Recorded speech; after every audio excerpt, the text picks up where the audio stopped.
Muy buena tarde a todas y todos los que nos acompañan el día de hoy en nuestra novena sesión del seminario Antropología de la Producción, Agencias y Procesos. El día de hoy tenemos el gusto de contar con la presencia y la exposición de la arqueóloga Ivonne Pérez Alcántara, investigadora de nuestro centro INA San Luis Potosí, quien nos hablará de un tema que tituló Analogía etnográfica, ontología indígena y contexto arqueológico, una discusión necesaria. Consideramos que es necesario y muy pertinente el tema.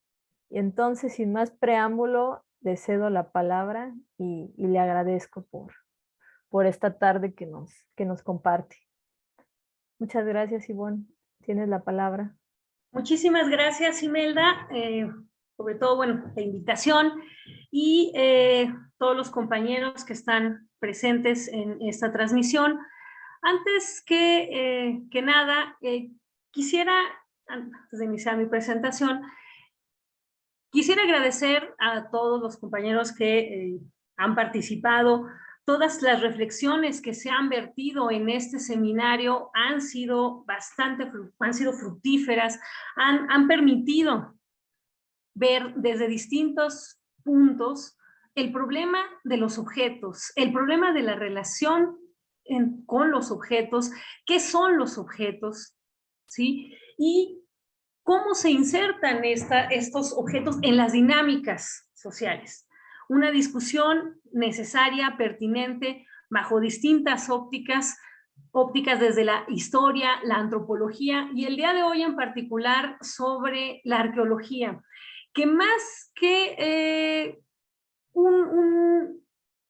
más que plantearlo como una solución a los contextos arqueológicos, la intención de mi presentación es reflexionar y sobre todo discutir, invitar a los compañeros que han participado a discutir sobre por qué la arqueología y su herramienta principal, que son los contextos arqueológicos, no han permitido o no se ha permeado esta discusión del giro ontológico. ¿Sí?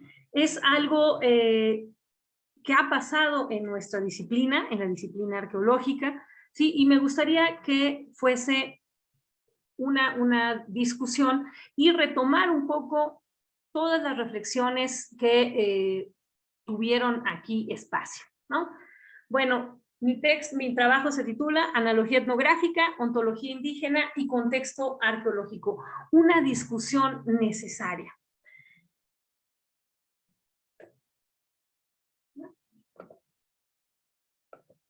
Okay. ¿Qué es la arqueología? Bueno, la arqueología tiene como principal herramienta, digamos, su herramienta básica, ¿sí? Es el contexto arqueológico. La arqueología trabaja con contextos arqueológicos. Es la estructura, la médula del trabajo arqueológico. Pero, ¿qué es un contexto arqueológico? Ahorita, en esta primera parte de la presentación, quisiera mostrar cuáles son los conceptos claves y cuál es, digamos, la forma tradicional en la que la arqueología aborda ciertos problemas, específicamente contexto arqueológico y la analogía. Bueno, la arqueología trabaja principalmente con los contextos. ¿Qué son los contextos? Son estas asociaciones de objetos, artefactos, espacios, resultado de las actividades humanas. Una definición tradicional de lo que es el contexto arqueológico. Es decir, todas estas asociaciones que encontramos o recuperamos, resultado ya sea de actividades de prospección, es decir, de superficie, o de actividades de excavación, ¿sí? Como es el caso de la imagen que vemos en pantalla. La arqueología, además del contexto arqueológico, tiene otro concepto clave, el contexto sistémico. ¿Sí? No podemos hablar en arqueología, por lo menos, de contexto arqueológico si no pensamos en lo que se ha denominado el contexto arqueológico. Michael Schiffer es uno de los grandes teóricos sobre esta definición de contexto sistémico y contexto arqueológico. ¿Qué es el contexto sistémico? Bueno, el contexto sistémico, nos dirá Michael Schiffer, es este sistema cultural de conductas que regulan las actividades humanas, ¿sí? Es decir, obtención, manufactura, uso, mantenimiento y sobre todo, y subrayo aquí, el desecho, ¿sí? Con algunas actividades de transporte, almacenamiento y reutilización. Este contexto sistémico, estos procesos de obtención, manufactura, uso, mantenimiento y desecho, son los que van a dar como resultado el contexto arqueológico. Son los factores de formación de un contexto arqueológico. Es decir, volvemos a nuestro concepto principal, son los materiales que han dejado un sistema cultural, es decir, un contexto sistémico, y cuya ubicación está vinculada al subsistema que les dio origen.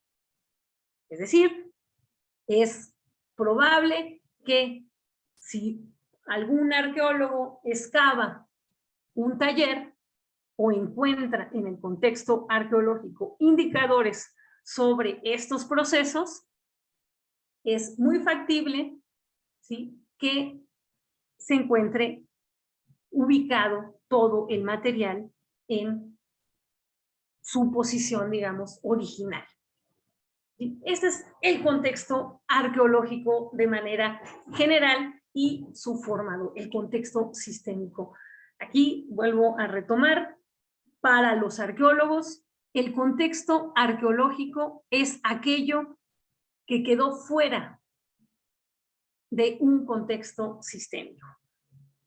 Estos son los conceptos que cualquier arqueólogo que trabaja cualquier sitio o ya sea a nivel de excavación, a nivel de recorrido, a nivel de análisis de materiales, etcétera, tiene, digamos, hasta de forma inconsciente. Es nuestra metodología de trabajo. Estos contextos arqueológicos, nos dirá Schiffer, tienen transformaciones de dos tipos, ya sea culturales o naturales, que van a modificar estas deposiciones, ¿sí?, que nos ha dejado la actividad del contexto sistémico. Es decir, pueden ser culturales, puede haber reusos, depósitos culturales, reclamaciones por parte de diferentes grupos o perturbación cultural, como el saqueo, ¿sí? Y naturales, bueno, todos los que tienen que ver con procesos de erosión, alteraciones naturales, etcétera. Ok. Aquí el arqueólogo se enfrenta a un problema. ¿Cómo paso del contexto arqueológico, tomando en cuenta estas dos definiciones, cómo pasar del contexto arqueológico y reconstruir el contexto sistémico? ¿Sí?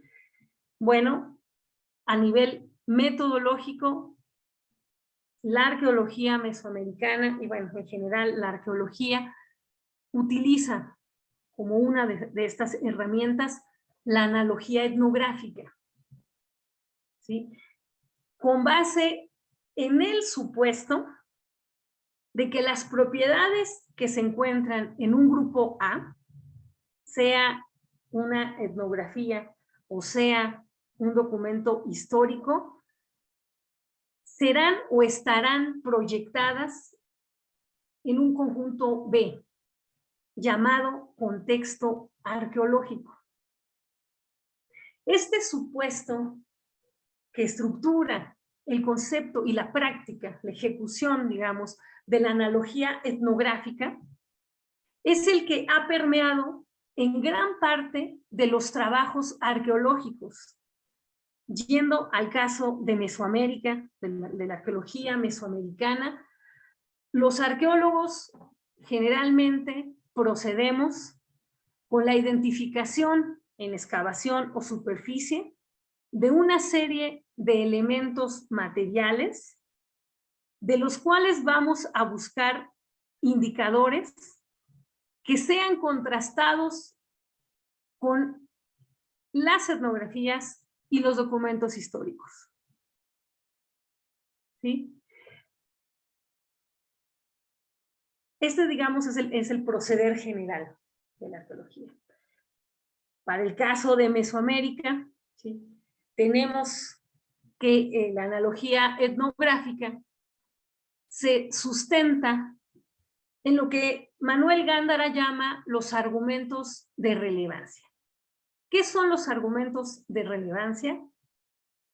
Es qué tan viable o qué tan posible es la comparación entre el contexto arqueológico y la etnografía o el documento histórico. ¿Cuál es la relevancia? ¿Qué tan factible?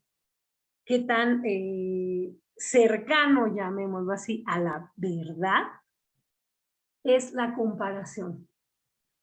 Para Manuel Gándara, él plantea que el argumento de relevancia será más relevante un argumento en la medida en que comprendamos a la sociedad y si comprendamos a la sociedad y la dividamos en lo que él propone y denomina los dominios ontológicos.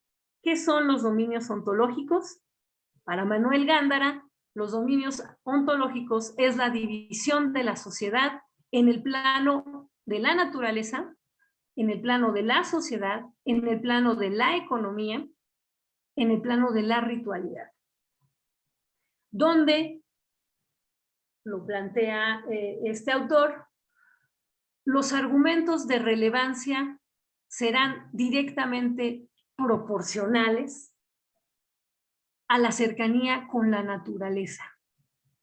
Entre más cercano sea el argumento y la comparación en el mundo de la naturaleza, más relevante y viable será la comparación.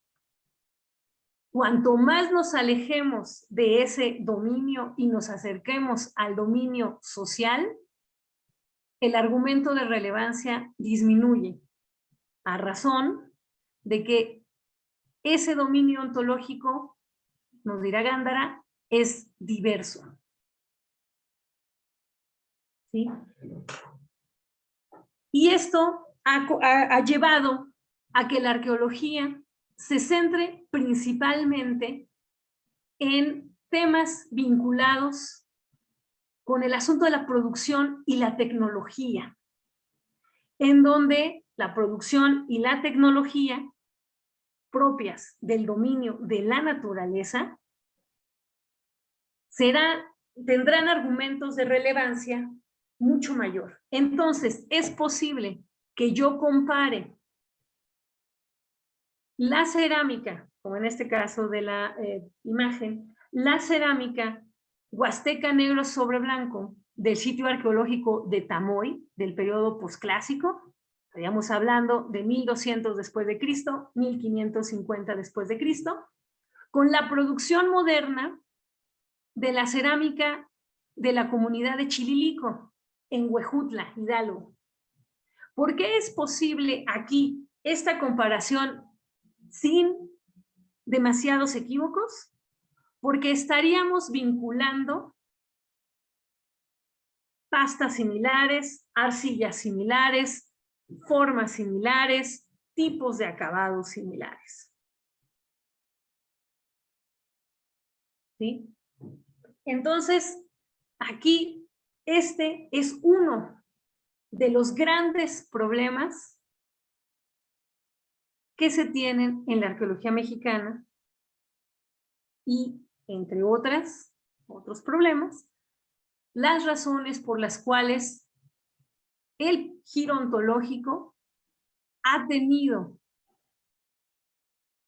poca participación en las discusiones arqueológicas, o más bien los arqueólogos al revés, hemos participado poco de las discusiones que nos plantea el giro ontológico y el perspectivismo amerindio.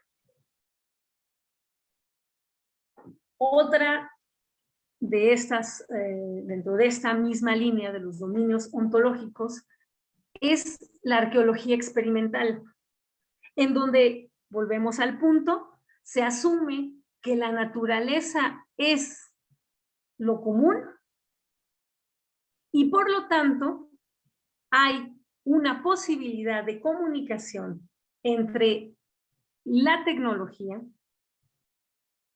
y la producción de objetos.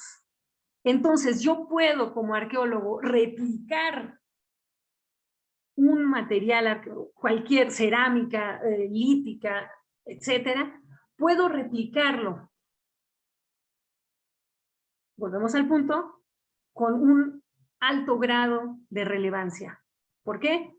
Porque nos dirán Manuel Gándara y Schiffer, porque tenemos conocimientos compartidos de cómo o cuáles son las características de la naturaleza. Nos dirán, una obsidiana se fragmenta de forma concoidal en el Paleolítico, en el Preclásico Medio y el día de hoy en el taller de arqueología experimental. Sin tomar en consideración ningún otro factor. ¿Sí? ¿Qué nos implica esto en el caso de la arqueología? Que para gran parte de los arqueólogos el contexto arqueológico es solo objeto. No tiene ninguna relación social. Vamos al mismo punto. Es resultado del momento en el que se rompieron las relaciones sociales. Y como arqueólogos actuamos y procedemos sobre un contexto arqueológico de esa manera. Lo comprendemos como un objeto acabado, sin relaciones, sin posibilidad a establecer ningún vínculo, que no sea su preparación para su inserción en una exposición museística. Este es el problema central que se juega entre la analogía etnográfica y el contexto arqueológico. No se buscan relaciones sociales. ¿Sí? Centrándonos un poco más hacia la arqueología mesoamericana, tenemos una propuesta ampliamente difundida, de uso absolutamente ya no discutido en la arqueología, que es aquella que nos plantea que son los modos de producción, es decir, la forma de apropiación y transformación de la materia, la que va a permitir la comunicación y analogía entre un contexto arqueológico y un documento histórico o etnográfico. ¿Por qué es posible la comparación entre Sahagún y por qué es posible que encuentre en Sahagún la comprensión de los depósitos arqueológicos, sea cajas de ofrenda o un edificio? Porque lo que me va a permitir esta comparación es que estoy ante sociedades agrícolas, cuyo modo de producción es el mismo, y fue el mismo desde el preclásico medio, el preclásico temprano, 1200 antes de Cristo, 2500 antes de Cristo, a los sitios más tempranos, y los chatinos del día de hoy. Es posible esta comparación transhistórica, nos planteará Alfredo López Austin, a razón de la existencia de una tradición en los modos de producción. Esta pervivencia en ese modo de producción, lo plantea, forjó una visión del mundo a través de necesidades similares que fueron solventadas con recursos similares. ¿Sí? Este ha sido, y bueno, fue la propuesta de Alfredo López Austin y se convirtió en la explicación de cualquier contexto arqueológico. No importa que estuviésemos en el Soconusco, en el Valle de Tehuacán o en la Huasteca Potosina. Desde el momento en que son mesoamericanos, es decir, son grupos agrícolas que comparten rasgos culturales, es posible la comparación. ¿Por qué se ha incluso discutido el argumento de relevancia de la propuesta del perspectivismo amerindio? Justo porque habrá quien sugiera que no tiene aplicación en la arqueología mexicana, en la arqueología mesoamericana en particular, porque se trata de sociedades cuyo modo de producción es cazador-recolector. Luego, entonces, no tenemos puntos de comparación entre una y otra. ¿Sí? Este ha sido, digamos, el modelo que permeó la arqueología mexicana y del cual no ha sido posible replantearse, del cual no ha podido salir. ¿Sí? ¿A dónde nos lleva este modelo, este sustento de la analogía etnográfica? A un modelo mucho más particular, el denominado monte sagrado.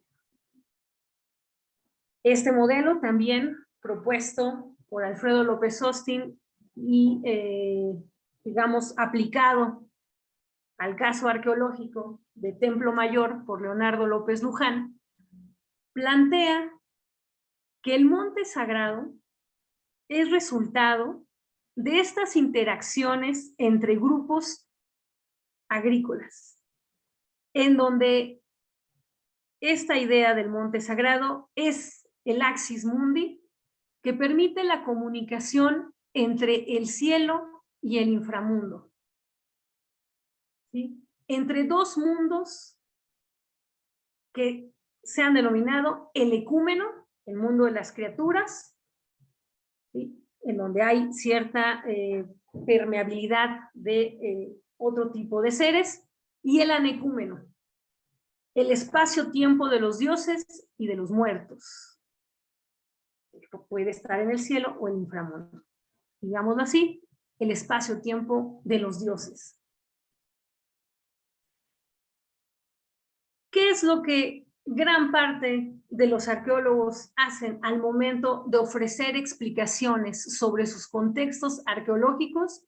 Distribuir los objetos en estos dos rubros, en estos dos campos. Entonces tendré que los contextos propios de las unidades habitacionales mesoamericanas tendrán que ser analizados con base en los principios del ecúmeno. Mientras que si me encuentro en una estructura piramidal, es posible que esté mayoritariamente en el anecúmeno. Estos principios en la arqueología se han asumido, o esta división, esta división en estos ámbitos, dejó de ser modelo para asumirse en el mundo de los objetos como la expresión o descripción de la realidad. Dentro de este modelo del monte sagrado, tenemos otro principio, que es el gobernante o dueño como administrador de las riquezas, señor de la lluvia y de los animales, moradores, y bueno, un mundo donde hay ciertos moradores, como servidores y distribuidores de los bienes o riquezas que se encuentran en el monte sagrado. ¿Sí? Entonces, poniendo como ejemplo el monumento 1 de Chalcatzingo, el denominado Rey, ¿sí? Que es el que encontramos en esta parte. La explicación es redonda. Se trata del dueño que habita en el monte sagrado. No hay más discusión en arqueología. Lo mismo sucede con la Estela 1 de Izapa y con muchas otras manifestaciones en esculturas, en pinturas, etc. El monte sagrado también tiene en su interior el origen del ser humano, en donde se da este flujo de las esencias de lo que llaman las semillas corazón, que nutren el mundo de las criaturas y que regresan también al monte sagrado.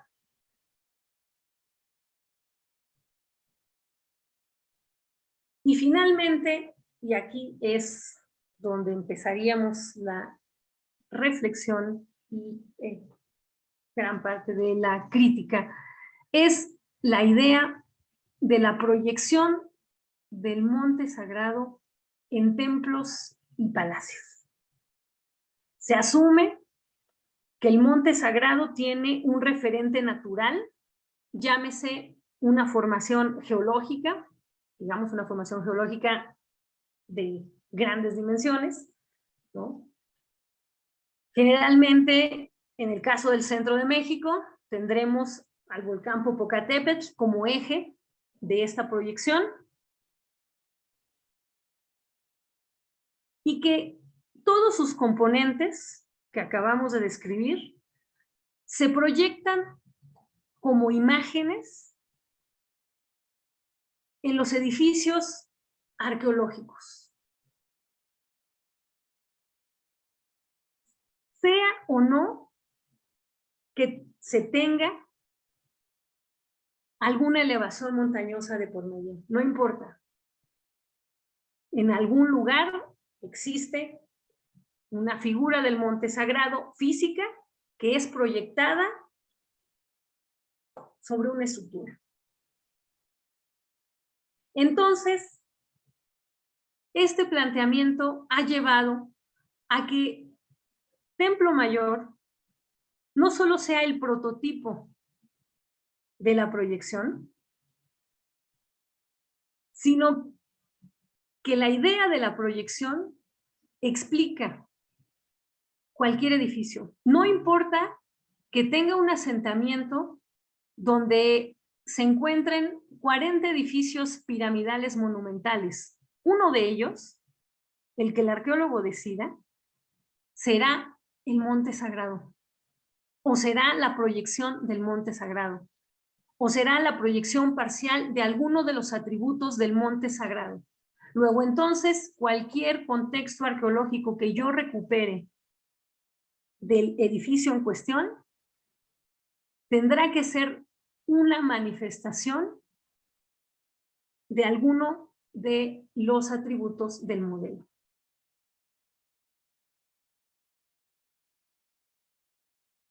Ahí queda la explicación. El arqueólogo ya no discute, ya no se discute más allá de este punto.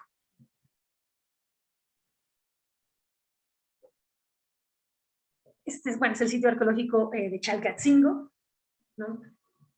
Un sitio del periodo preclásico medio, en donde la explicación de su patrón de asentamiento, la morfología de sus estructuras, las diferencias arquitectónicas se explican por la proyección de los tres montes que caracterizan el paisaje de Chalcatzingo. No se reflexiona sobre el dicho del otro, no se plantea ni siquiera la posibilidad del dicho del otro, ni si en las etnografías se refiere que entre estas tres elevaciones, el Popocatépetl, el Cerro del Mono y el Cerro Gordo, las etnografías plantean, ¿no?, que estos tres cerros son enemigos entre sí. No se hablan y de hecho han establecido guerras, algunas muy fuertes que se dicen las etnografías, que han llevado a la destrucción parcial de alguna de estas elevaciones rocosas. Esto no pasa al contexto arqueológico, esto no pasa en la reflexión del contexto arqueológico. Quiero poner aquí dos ejemplos sobre arquitectura, ¿no?, sobre esta idea, sobre las diferencias en los sitios y conducir la reflexión hacia el problema de los contextos. Pongo en primer lugar el sitio arqueológico Teteles de Santo Nombre, que se ubica en el corredor del Valle de Tehuacán. Es un sitio monumental del periodo clásico, y en este sitio se excavaron dos estructuras monumentales que correspondían a un mismo conjunto arquitectónico, descrito de manera general, ¿sí? Estos dos edificios, la estructura sur y la estructura poniente del conjunto, que se denominó Gran Altar, porque en el centro de este conjunto se encuentra una roca a manera de estela. En la estructura sur y la estructura poniente, al momento de la excavación, identificamos que había diferencias de manufactura, diferencias constructivas, en donde uno de los edificios, el edificio sur, la estructura sur, había sido construida con cantos rodados. Y sobre esta primera estructura de cantos rodados se había colocado una fachada, solo una fachada, cubriendo este primer edificio. ¿Sí? Al momento de la excavación, y eso me interesa plantearlo aquí, al momento de la excavación, uno de los trabajadores se negó a seguir excavando, a razón de que había soñado que las rocas que componían el edificio se enojaban por la liberación. De las rocas redondas, de estos cantos rodados, comentó este trabajador, salía agua que inundaba la plaza y mataba a todos aquellos que habían participado de los trabajos de liberación. Fue tal pues la negativa del trabajador que tuvo que hacer otras actividades porque ya no quería excavar. Ya no quería excavar a razón de que no quería morir. Esa fue la pregunta. ¿Sí? Ok. La estructura poniente es otra de estas estructuras monumentales que se excavan. Esta estructura estaba manufacturada, fue construida con rocas calizas, sillares, digamos a nivel arquitectónico, rectángulos perfectos, digamos cortes a 90 grados, ¿sí? Con pintura en alguno de sus cuerpos, con restos de pintura mural en alguno de sus cuerpos. Cada uno de estos edificios no solo tenía rocas diferentes en su mampostería, sino también en sus rellenos. El edificio sur, por supuesto, tenía estas rocas redondas, cantos rodados pequeños en todo su interior, como relleno. Por otro lado, el edificio poniente tenía rocas angulosas en su interior. No solo ello, sino cada uno de los edificios presentaba un depósito distinto frente a su fachada. Teníamos que en la estructura poniente encontramos este tipo de depósitos caracterizados por la presencia de huesos humanos modificados, ¿no? Algunos de ellos en pantalla, ¿sí? Con esta pigmentación rojiza. ¿Sí?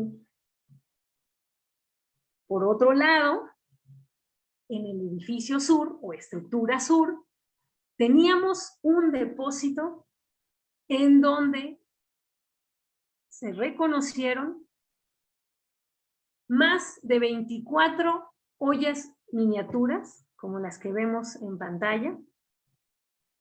Dentro de esas ollas miniatura había cuentas de piedra verde, como también las que vemos en pantalla, e incluso algunos fragmentos de peces en roca verde. ¿Sí? Cada uno de estos depósitos fue quemado, ¿no? Encontramos evidencias de que cada depósito había sido quemado y parte de las fachadas principales de los edificios habían sido desmontadas. Este es el contexto general de este sitio, de este conjunto en específico.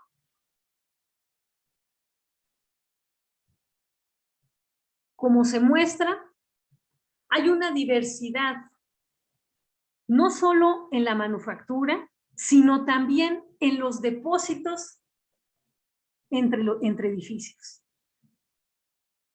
¿Cuál era una de las explicaciones? Es la proyección de un elemento parcial del monte sagrado. Pero ¿por qué debe ser quemado? ¿Por qué tiene que estar quemado? ¿Por qué tenemos evidencia de quema? Porque fue guerra, porque no había una vinculación entre una explicación y otra.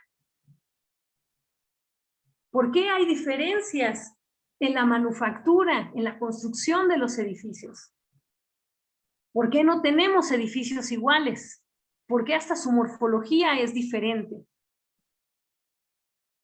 Es el depósito que encontramos frente a los edificios, la estructura sur y la estructura poniente, la salida de los edificios del contexto sistémico.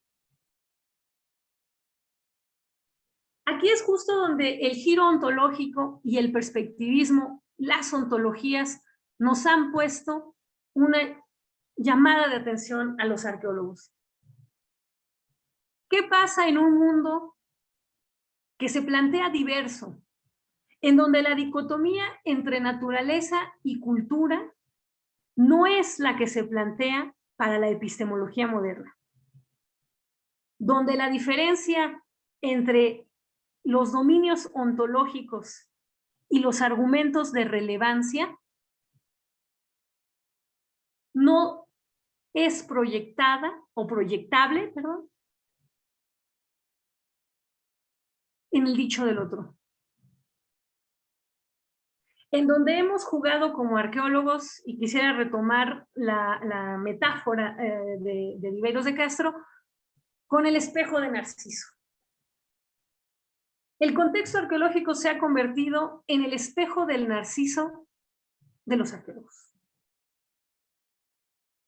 ¿Qué implica cuando no hay el reconocimiento de mis categorías y las del contexto arqueológico? ¿Qué pasa en este punto?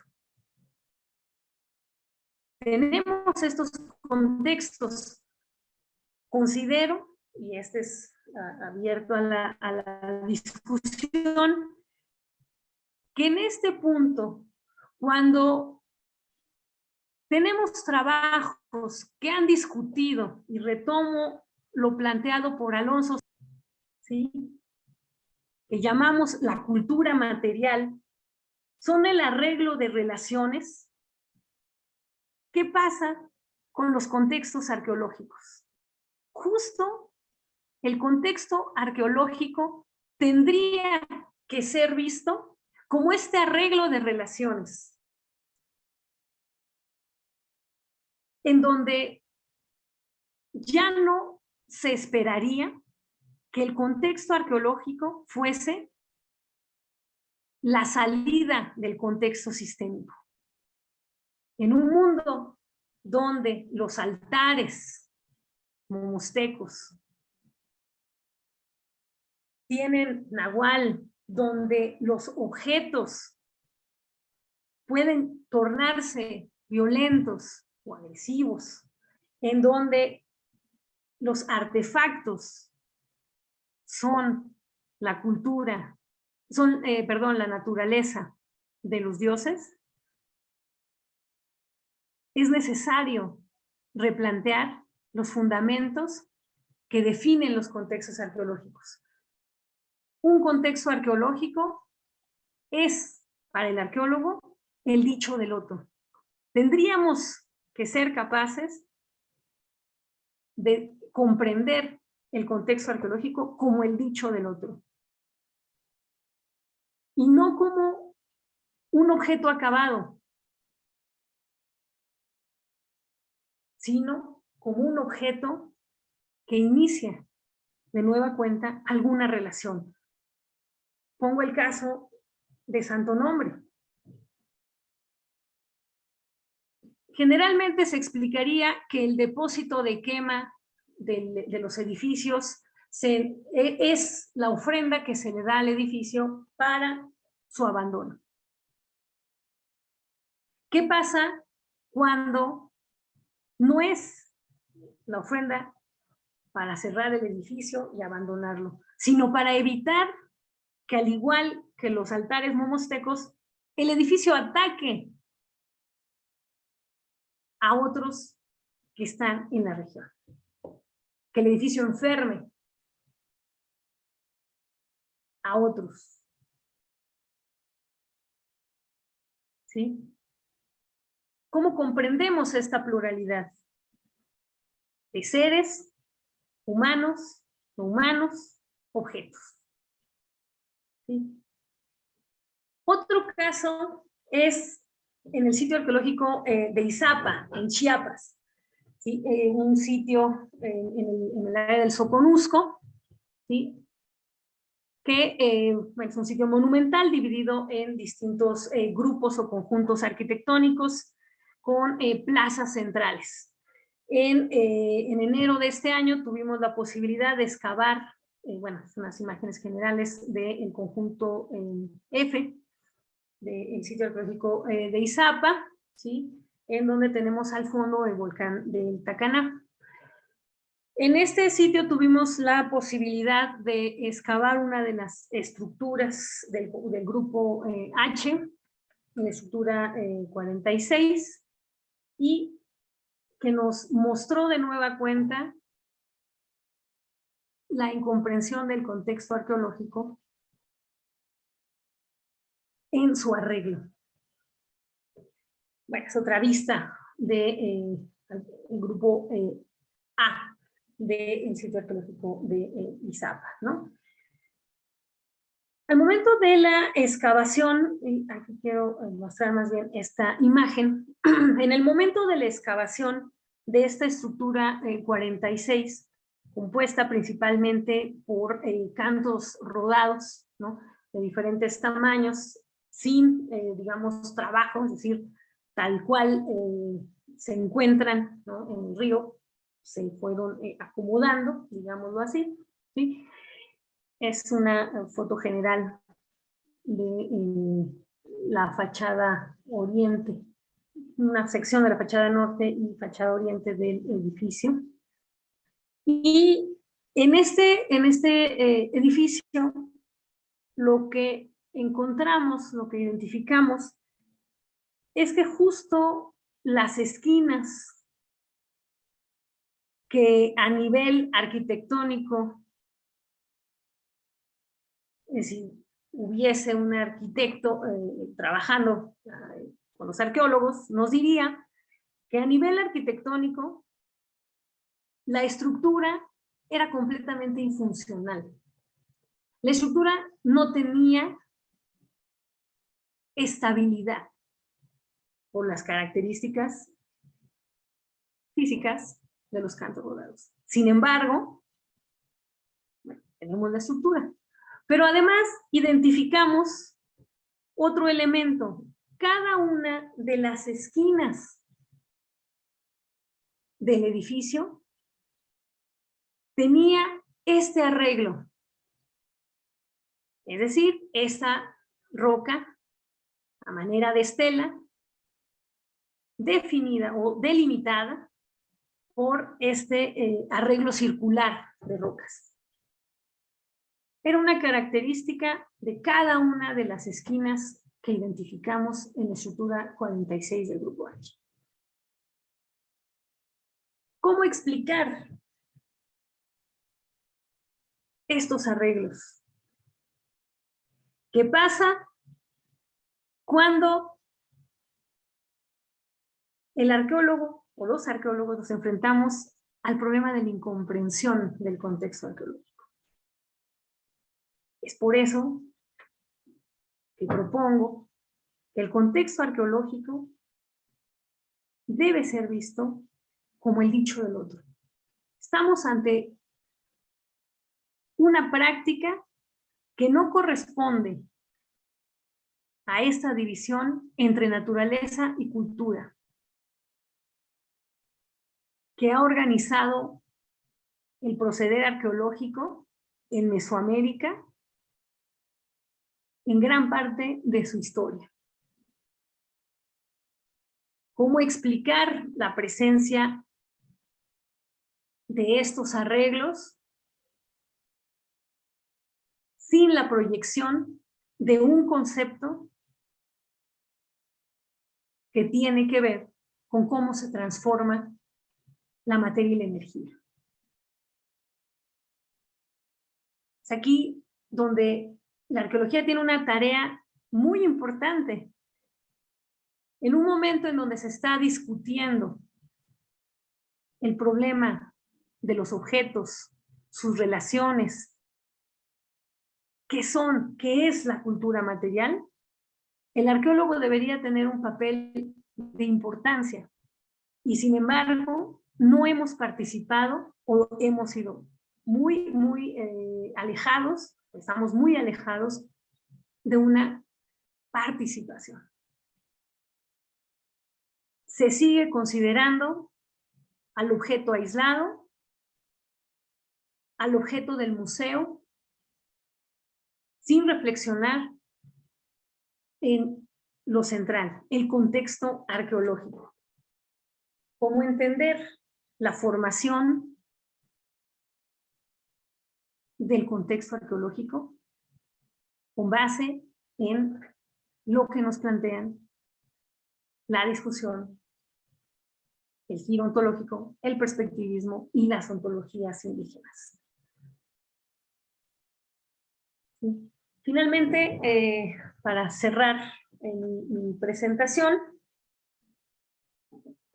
quisiera tratar de manera rápida una propuesta sobre esta idea de un mundo diverso, la multiplicidad de los seres, la multiplicidad de los existentes, esta necesidad de las relaciones. No hay un mundo fuera de la relación. ¿sí?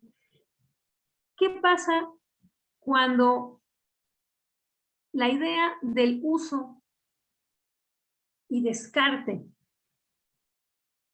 apropiación, uso y descarte de los objetos, no es la misma? Donde en esta imagen de Templo Mayor no hay la destrucción de una etapa previa para la construcción de una nueva. No se considera una basura o cascajo, como lo llamaríamos hoy, a lo que está dentro, ¿no? Pensemos esta imagen en esta idea del pliegue, del envoltorio, donde, como lo plantea Pitarch, la unidad envuelve a la multiplicidad. La última etapa constructiva de Templo Mayor envuelve a la multiplicidad de edificios en su interior, en donde debe haber una coexistencia de otredades llamadas edificios, que además, como lo vimos en el caso de Santo Nombre, se manifiestan o debieron haberse manifestado en alguna, realmente una forma, en los sueños, y se manifiestan de una manera agresiva. ¿Cómo replantear, cómo repensar el contexto arqueológico? La utilidad de la analogía etnográfica a razón de ya no de la dicotomía entre naturaleza y cultura, sino a razón de lo que el giro ontológico, el perspectivismo y las ontologías indígenas nos han ofrecido. ¿Cuál es el papel de la etnografía y de los documentos históricos en este punto del contexto arqueológico? ¿Sí? Pues dejo abierta la discusión y muchísimas gracias. Perfecto, muchísimas gracias, Ivonne, por la participación.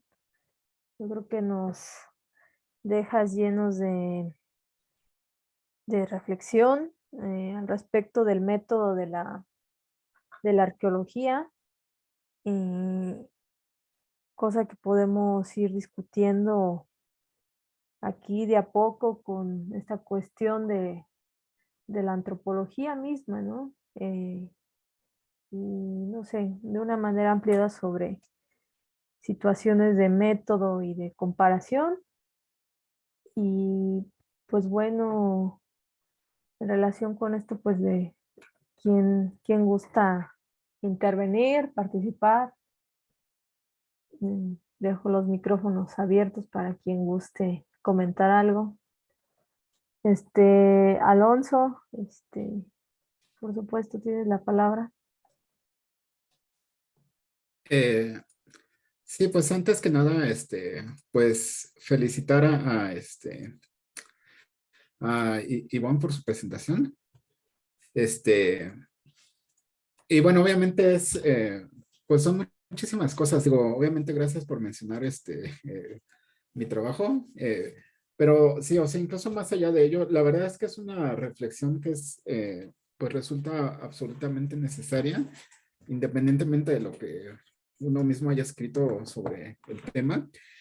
Porque la verdad es que incluso más allá como de las meras inquietudes teóricas, o sea, existen materiales etnográficos relacionados con el patrimonio material de los pueblos indígenas que pues realmente confirman un poco que hemos manejado como una perspectiva un poco, pues como tú lo mencionaste, volcada sobre sí. Bueno, a ver, voy a poner video de una vez.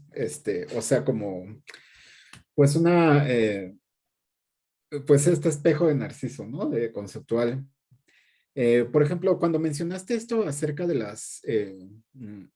de los edificios que pueden enfermar o hacer daño, de inmediato me vino a la mente una etnografía de una arqueóloga, pero también etnógrafa norteamericana que conozco que se llama Hilary Morgan Leden, que descubrió que en Mitla, pues las ruinas enferman a la gente, o sea, pues a la población mixteca y zapoteca que todavía hay ahí, y pues que se hacen ceremonias de curación con respecto a enfermedades que envían pues estos seres que viven, que todavía se considera que existen dentro, debajo, o están relacionados con las ruinas que, ya no me acuerdo cómo se llaman, cuál es su nombre en zapoteco, pero, y pues que obviamente están ahí asociados, pues son espíritus de pues del mundo, del patrimonio material de estas personas. Igualmente,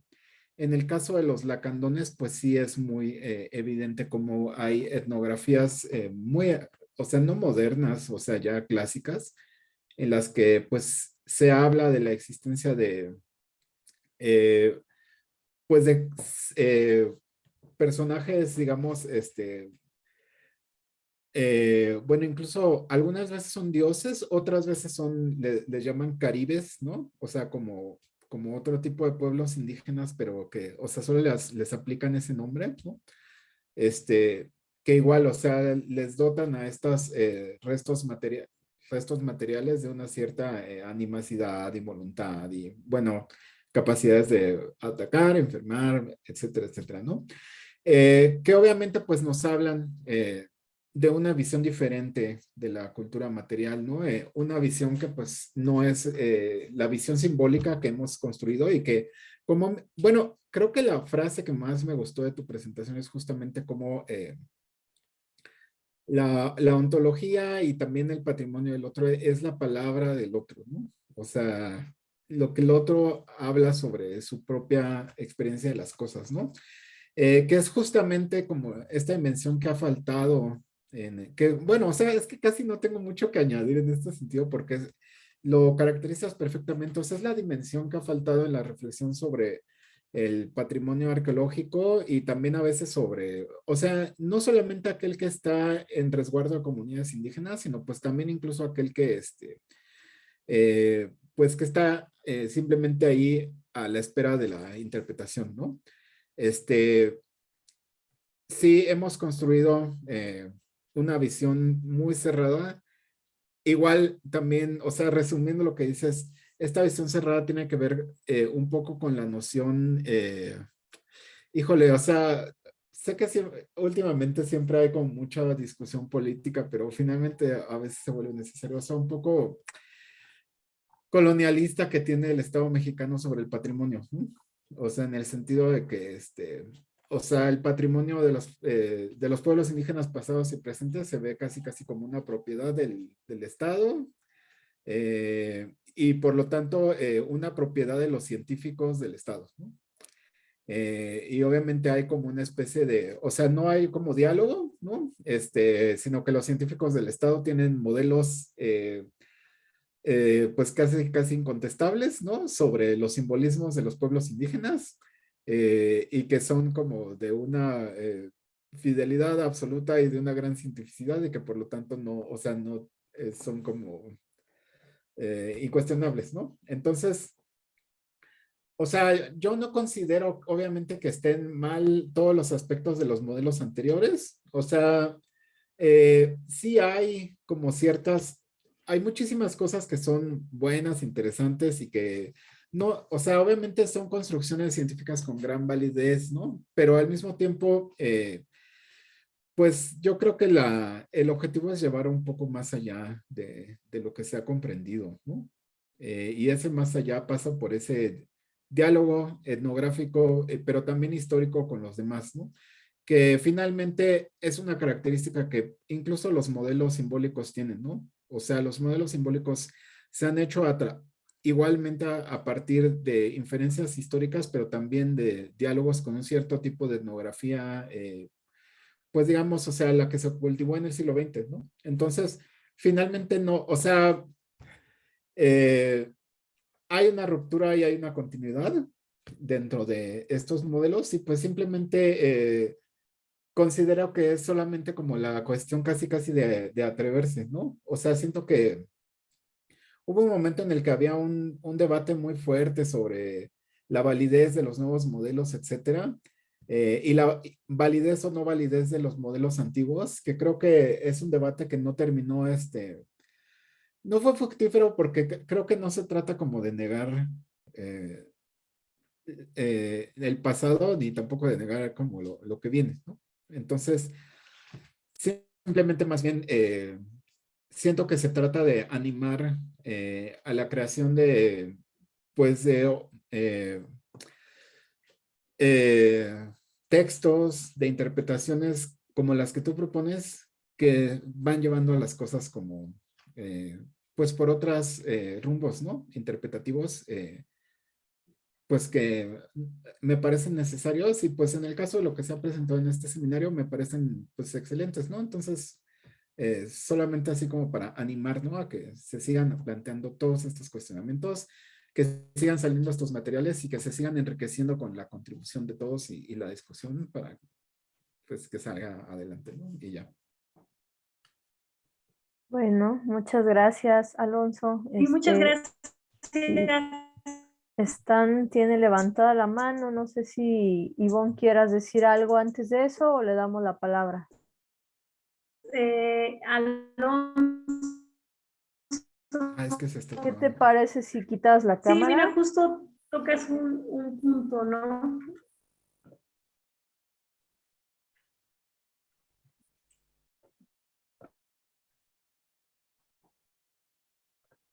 Mm, Ah, es que bueno, creo que se trabó.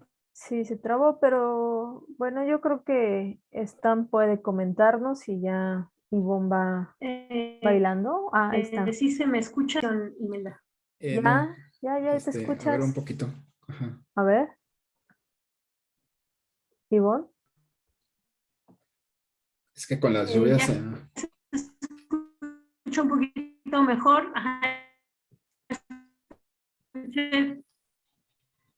Te escuchas entrecortada, la muy verdad. cortado. Sí. Este, bueno, vamos a darle la palabra a Stan en lo que se estabiliza su conexión y ella ya va hilando, espero. Stan, adelante. ¿Tienes el micrófono apagado, Stan? Gracias. Efectivamente. Listo. Pues felicidades, Ivonne, con esta plática bastante didáctica, diría yo. Y como dice Alonso, pues abordas muchos temas en tu plática, ¿no? Que van realmente pues, desde metodología, desde educación, desde tradición,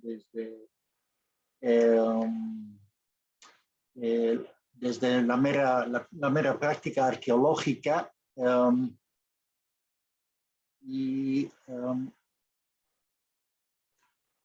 pues haces una reflexión crítica como al estado de la cuestión, ¿no? De cómo está hoy en día la arqueología en México y tenía que pensar en un libro que nosotros discutimos en otro seminario hace un par de meses, que se llama en inglés The Dawn of Everything, A New History of Humanity, es decir, una nueva historia de la humanidad, un título bastante pretencioso, de dos autores que se llaman Graber y Wengrow, en donde ellos retoman esta cuestión de cómo hacemos historia y cómo hacemos arqueología y cómo hasta el día de hoy, digamos, hemos narrado, digamos, la historia de la humanidad desde sus orígenes hace tantos miles de años hasta el día de hoy y su conclusión es un poco, bueno, en grandes líneas y simplificando un poco, su conclusión es un poco es que en general somos bastante mediocres en nuestras explicaciones. Es decir, tendemos a simplificar los procesos sociales, los procesos, las distintas, o sea, los distintos eventos históricos, desde el Paleolítico hasta todas las épocas, y clasificamos y simplificamos todo en una especie de cajones desde cazadores, y luego inicia, de repente hay alguien que inventa la domesticación de las plantas, y de repente hay una cadena de eventos hacia la sedentarización. Ahí empieza, ¿no?, el inicio de los pueblos. Se empiezan a construir ciudades porque crece, digamos, las diferencias sociales empiezan a crecer, y hay un excedente, etcétera, etcétera, ¿no? Entonces, ellos, en pocas palabras, nos invitan a los historiadores y a los arqueólogos y todos nosotros que nos dedicamos a reconstruir, digamos, el pasado de alguna manera, pues nos invitan a ser más creativos, ¿no? Porque ellos dicen que la realidad en realidad es mucho más apasionante. La realidad social es mucho más interesante de cómo nosotros realmente solemos contar las cosas. La diversidad también la diversidad de o sea, las tipologías son innumerablemente más diversos. Y esto es un poco tu idea que yo escucho también, ¿no? Que ¿por qué no podemos ser un poco más creativos y quedarnos, digamos, con algunos modelos establecidos? Y allá pues tocas también un poco el tema ¿no? El famoso libro de Kuhn, ¿no? Sobre la revolución científica, de cómo cambian también las ideas, y propones, digamos, trabajar un poco más, o es una invitación a trabajar con el giro ontológico, y pues hay autores que ya lo están trabajando, pero pues solemos ser muy conservadores, ¿no? En general, no solamente en la academia, en todo lo que, como pensamos, siempre es más fácil repetir algo que ya conocemos que intentar de innovar algo nuevo, ¿no? Entonces, pues la gente que también obviamente introdujeron las ideas establecidas, pues obviamente también se defienden, y con todo derecho, pues, porque son buenas ideas y son buenos modelos, y no les gusta que sean criticados. O sea, eso también es una verdad. Más si todavía es una propuesta o propuestas que tal vez no se originaron en México, ¿no? O en Mesoamérica, no son ideas originadas por mesoamericanistas, sino por académicos de otros países. Entonces empiezan a jugar también temas como el chauvinismo, el nacionalismo, etcétera, etcétera. Entonces, ¿no? Entonces la cuestión política es importante. Esto va a la mano con la situación educativa, ¿no? Si vemos los programas, los cursos que dan en las escuelas de arqueología en México, ¿no? En qué hay que ver, evaluar en cuáles son los enfoques de las materias, por ejemplo, de los últimos 10, 20 años. Pues podemos decir que, por ejemplo, en los años 70 se pensaba muchísimo sobre procesos sociales, ¿no? La época del materialismo histórico, yo creo que de hecho dejaron de excavar, porque pues, el enfoque era en teorizar y en ofrecer modelos, ¿no? Y bueno, son modas que que van cambiando.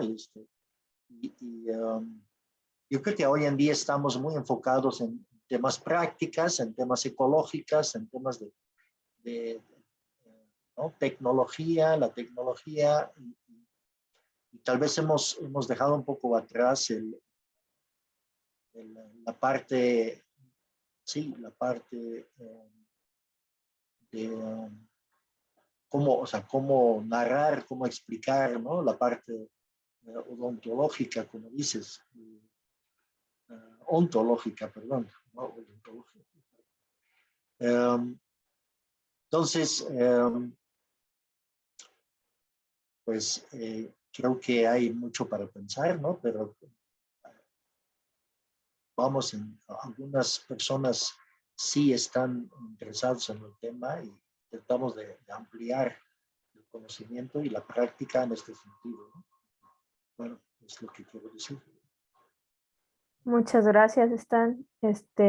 Ivonne, si estás por ahí, nos escuchas, gustas comentar algo de las intervenciones de los compañeros. Sí, sí escuché perfectamente a Stan, también a Alonso. Nada más ahí de repente fue cuando se cayó el internet. No sé si ustedes me escuchan de manera adecuada.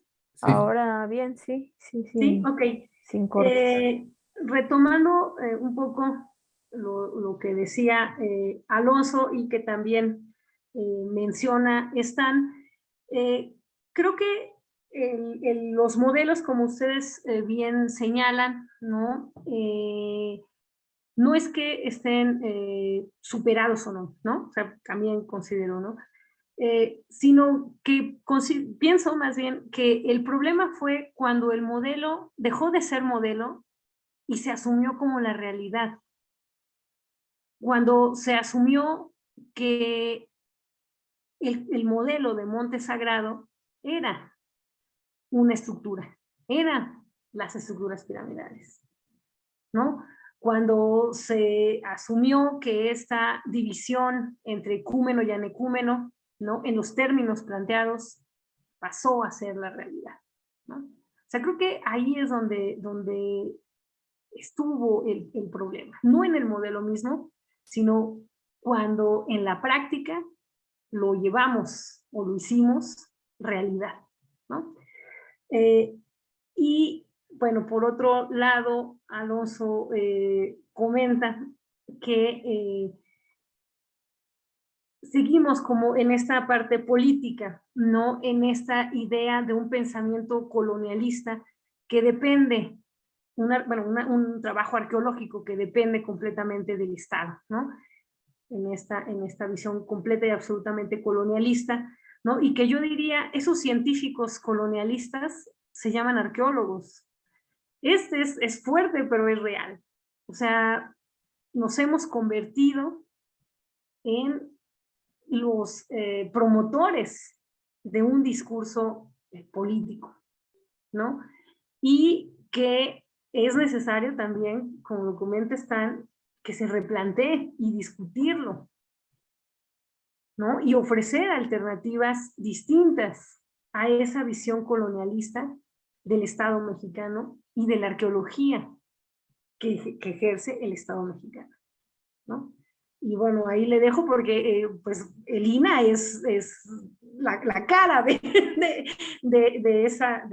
ese colonialismo, ¿no? Entonces, ahí no nos metamos en este tema. Y justo coincido completamente con lo que plantea Stan, ¿no? Sí considero que hubo un momento en el que la arqueología dejó de reflexionar sobre sus objetos de estudio llamado contexto arqueológico. Hubo un momento, están planteando el asunto del materialismo histórico, etcétera, ¿no? Parece que la reflexión arqueológica sobre sus principios y categorías se paró y asumimos que la arqueología era más bien una técnica y buscamos refinar la técnica que nos ofreciera el mayor número de datos, pero sin la reflexión de ¿para qué? ¿No? O sea, creo que ahí sí debemos como arqueólogos retomar esas reflexiones teóricas, ¿no? Sobre nuestra disciplina misma y sobre los discursos que ofrece nuestra disciplina con respecto a la explicación del pasado, ¿no? Sí, pues bueno, Alejandro tiene también levantada la mano, lo escuchamos. Sí, buenas tardes. ¿Sí se me escucha? Sí, muy bien, te escuchamos Ok. muy bien. Bueno, primero, pues muchas felicidades por la ponencia que nos acabas de compartir. Y pues yo básicamente nada más es como un comentario y una pregunta sobre todo, ¿no? Concuerdo con lo que se ha comentado aquí y creo que en gran parte el problema de los arqueólogos es que hemos asumido un papel de traductores de un mundo que no es que no es el nuestro, ¿no? Entonces asumimos un discurso en nuestras explicaciones que trata de convertir estas sociedades del pasado en cosas inteligibles para nuestro mundo, ¿no? Es decir, esta realidad tan compleja como mencionaba Stan, que puede ser, por ejemplo, el mundo mesoamericano, lo terminamos simplificando en estas grandes categorías de la economía, el ritual, lo doméstico, ¿no? Dominios o, como menciona Gándara, o áreas donde nosotros podemos encajonar y explicar mucho mejor, manejar mucho mejor esta complejidad, pero que no necesariamente está reflejando pues esto que plantea el giro ontológico, ¿no? De centrar la atención en el dicho del otro, ¿no? En lo que el dicho del otro tiene que aportar y que el dicho del otro es, ¿no? Más allá de la traducción que nosotros pretendamos hacer para hacerlo inteligible digamos, al nosotros, ¿no? Entonces, en este sentido, me gustó mucho la idea de ver el contexto como la expresión, el contexto arqueológico en su materialidad, en su arreglo, en su composición, como este dicho del otro, ¿no? Por el cual nosotros nos podemos aproximar a estas ontologías indígenas del pasado. Pero aquí mi pregunta va más bien, entonces, ¿cómo crees que debería ser el papel de la analogía etnográfica partiendo de esta concepción del contexto arqueológico como el dicho del otro? Esa sería como mi pregunta. Perfecto, Ok, Ivonne. sí, pregunta espinosa, diría yo. ¿Cuál tendría que ser el papel de la analogía etnográfica? Tendríamos que dejar de pensar en la etnografía y en los documentos históricos, ¿no? Como esta búsqueda del indicador arqueológico, ¿no? O sea, desde ahí tenemos que replantear. O sea, no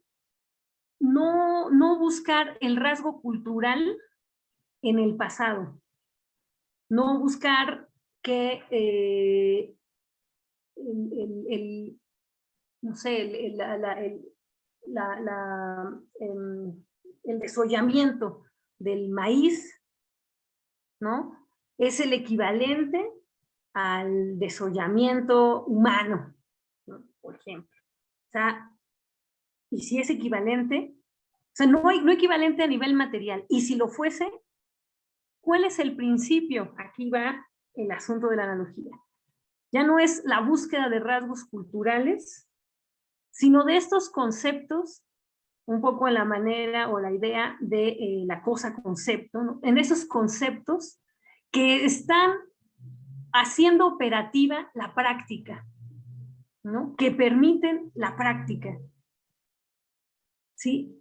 Y que estos llamémoslo así, retomando a Holbert, estas cosas conceptos, ¿no? Es posible reconocerlas porque son operativas en los contextos arqueológicos. Y es esa cosa concepto la que tendríamos que identificar.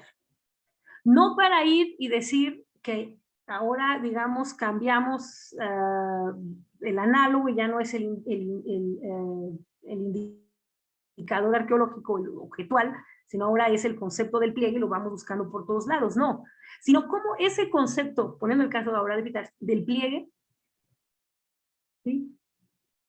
Estructura lo que implica la diversidad, la unidad y la multiplicidad. Cómo esto estructura la práctica, una práctica que observo en el contexto arqueológico, que me estructura el contexto arqueológico, pero no para darle respuesta, sino para iniciar su comprensión. El contexto arqueológico no se explica en esos cosas, conceptos, pero para mostrarnos cuál es el inicio de su siguiente relación. Esa sería, digamos, de manera general, la intención de la analogía, ¿no? La analogía tendría que ir no sobre indicadores, sino sobre estas cosas, conceptos. Sí, no sé si me explico. Para mí está claro, gracias. Sí, igualmente. Bueno, pues no sé si alguien tenga algo más. O si no, yo quiero decir algunas cosas. Yo creo que lo que vemos acá es, pues como bien señalan y señalas, un problema, no sé, quizá de generalización de modelos, pero también de extrapolación, que no solo se da en la arqueología, ¿no? Sino también en la etnografía y quizá en otras disciplinas, pero que acá lo vemos, pues quizá de manera grave de repente, porque no están los interlocutores para defenderse, pero pues es esto de cómo explico los datos de hace 500 años, ponle, con etnografías actuales, ¿no? De hace 20 años. Y creo que a veces, creo que ese es el problema y algo de lo que nos hablas. No todo lo que estaba en el pasado se corresponde, ¿no? Con prácticas actuales. Yo veo a veces algunos textos arqueológicos que pues es esto, ¿no? Los Tenec de Tamuín, ponle, tienen, y pues bueno, acá dicen que los Tenec no sé qué, ¿no? En el presente, cuando realmente ya hubo un caminar histórico en donde nada pues no sé, nos haría pensar que esos Tenec son iguales a los Tenec de ahora, ¿no? O que aquellos mayas son iguales a los mayas de actuales, ¿no? Ya pasaron como por un proceso histórico grande que tendríamos tan solo que cuestionar para no hacer como estas traspolaciones y estas analogías o que puede ser más bien ahí complicado, ¿no? Eh, pero que no implica que no se pueda hacer, ¿no? Pero no puedes dar por sentado eso, más bien tienes que discutir, como tú dices, los contextos y quizá ahí ponerlos en juego o en relación. Y ahora respecto a los modelos, pues como bien dice, muchos son una moda, ¿no? Una moda de sus tiempos, y tienen algo de válido, pero yo creo que el problema ha sido la aplicación precisamente de modelos de manera tajante, ¿no? O sea, decir, pues es el modelo montaña, tal, ¿no? Talocan, para todo, ¿no? Y pues a veces no es eso, sino como tú dices, esto de los edificios que entraban, o de los que entraban en guerra, ¿no? De los cerros que entraban en guerra entre ellos es muy interesante. De manera en que si tú cuestionaras más este tipo de relaciones que hay entre este contexto, yo creo que sería más novedoso que poner en práctica pues el modelo del Axis Mundi, ¿no? O sea, para todo.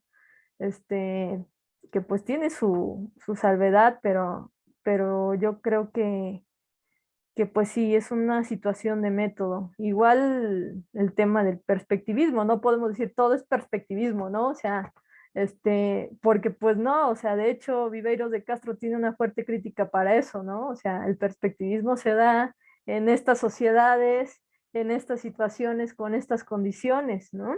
O sea, no todos son perspectivistas ahora, más bien es tratar de ampliar el horizonte a lo relacional y quizá sí una cuestión ontológica, ¿no?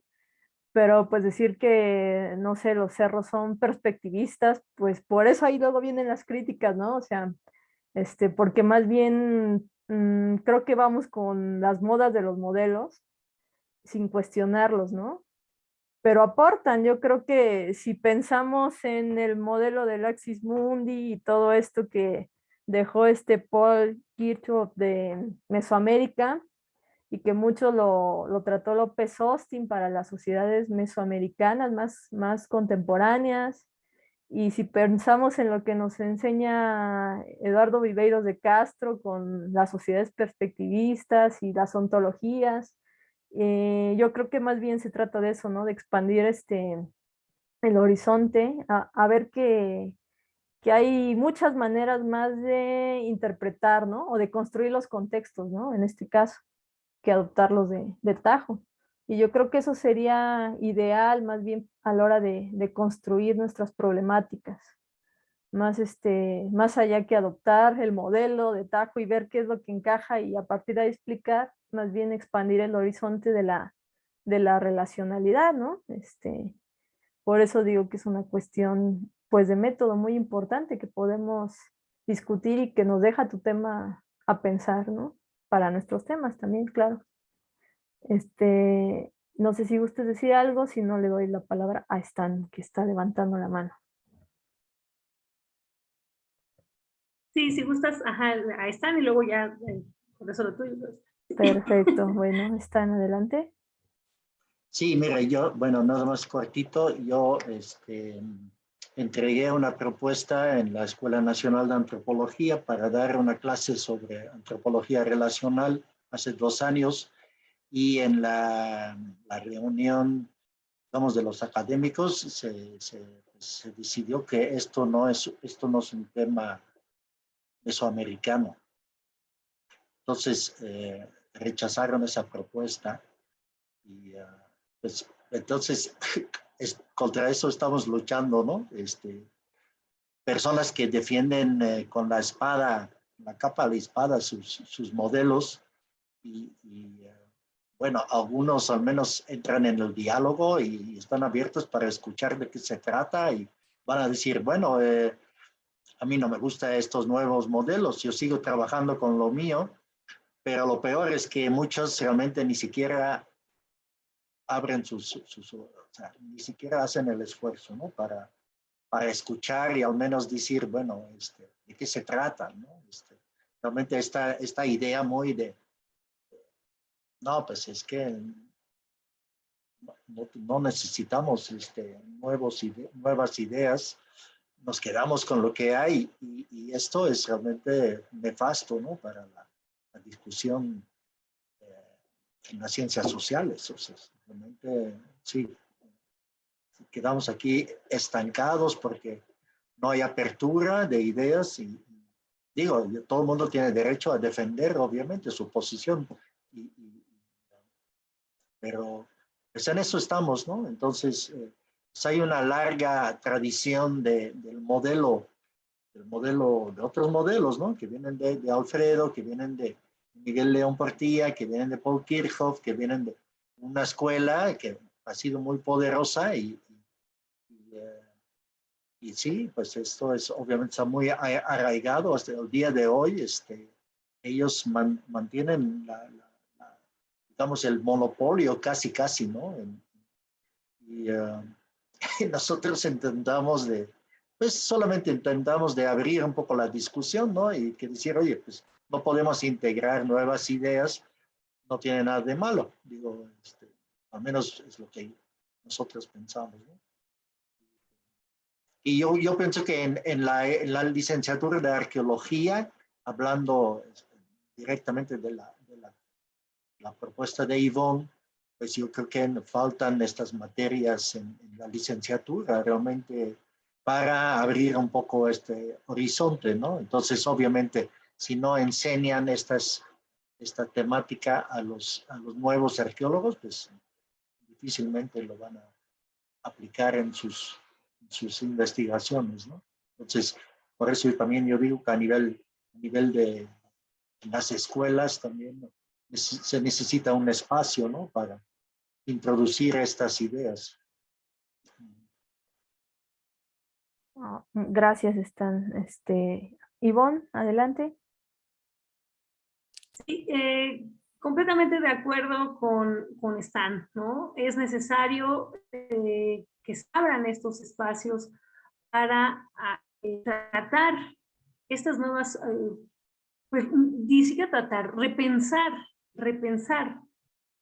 la arqueología, repensar nuestra práctica y sobre todo repensar nuestras categorías medulares en la práctica arqueológica. Contexto arqueológico, contexto sistémico y analogía etnográfica. O sea, mientras, como comenta Stan, mientras no haya esta posibilidad, pues vamos a seguir pues abonando a, como él bien lo llama, pues el monopolio de Mesoamérica, ¿no? O sea, seguiremos así, ¿no? Pero pienso que incluso esta posibilidad del seminario, esta posibilidad de discutir todas estas nuevas formas, estos nuevos modelos que tienen que ver con cultura material, con Mesoamérica, es ya un paso, ¿no? Para empezar a replantear esto que en otros, digamos, contextos, ¿no? No ha tenido mucho eco, ¿no? O sea, considero que justo parte del seminario, uno de los objetivos del seminario, ¿no? Es abrir estos espacios e ir levantando la voz sobre esta necesidad de la discusión, ¿no? Sí. Sí, completamente de acuerdo. Entonces, ¿alguien más gusta agregar algo? Tú mismo puedes ser, Ivonne. Ya para ir cerrando, o cerramos. No, por mi parte ya sería todo. Muchísimas gracias. No, pues muchas gracias por el contrario, gracias a ti por este tema tan sugerente y gracias a los compañeros que nos acompañan y a quienes nos van a ver en el canal de YouTube. Les dejamos un saludo y a nombre de Ivonne, por supuesto, del Centro INA San Luis Potosí, les agradezco mucho su presencia. Hasta luego, hasta pronto. Muchas gracias.